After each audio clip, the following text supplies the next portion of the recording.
Баршаңызға сәлем, мен Айза. Бұл менің сіздерге YouTube каналымдағы ең алғашқы рецептің бірі красный бархат пирогы. Лайк басып, каналыма тіркеліп, қолдау көрсетіңіздер. Алда сіздермен өте көп рецепттермен бөлісетін боламын.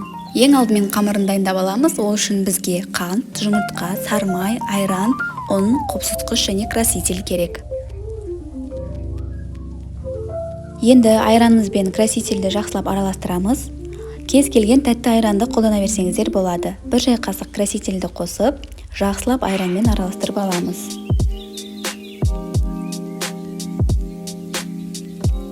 Содан соң ыдысымызға жұмыртқаны, қантты, бөлме температурасындағы тұрған өте жұмсақ сары майды салып араластырамыз.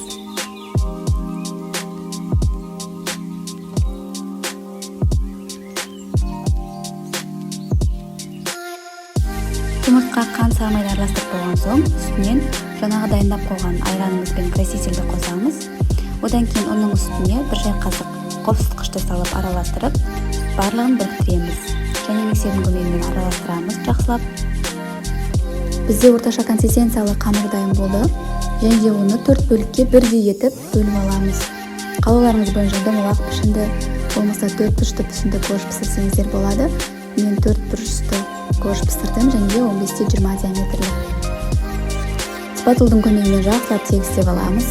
Қызып тұрған 180 градусты пеште әр көжді 10 минуттан пісіріп аламыз. Көждарымыз дайындап болған соң крем жасауға кірісеміз. Ол үшін бізге творожный сыр, қант ұнтағы және сливки қажет. Творожный сырдың үстіне қант ұнтағын салып, жақсылап миксердің көмегімен араластырамыз. Творожный сыр мен қантты араластырып болған соң, үстінен салқын сливкилі құйып, жақсылап араластырамыз. Қою консистенциялы крем шығу керек бізде. Енді біз қорждарымызды арасына крем жағып жинайтын боламыз. Әр қоржға 2 лопаткадан крем салып, спатулдың көмегімен тегістеп, жағып, қорждарды жинаймыз.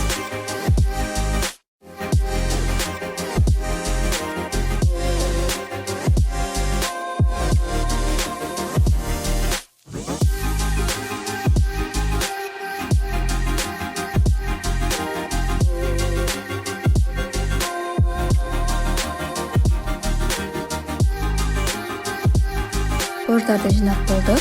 Енді қорждарды тегістеп кескен кезде қалған қорждарды алып, блендердің немесе қолдың көмегімен майдалап аламыз.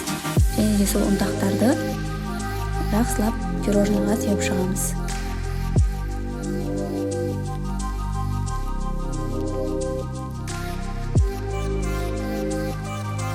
Бізде осымен красный бархат пирогы дайын болды. Холодильникте кемінде 2 сағат тұру керек. Қалауларыңызша сенбейсіздер. Барлығыңыз ас болсын.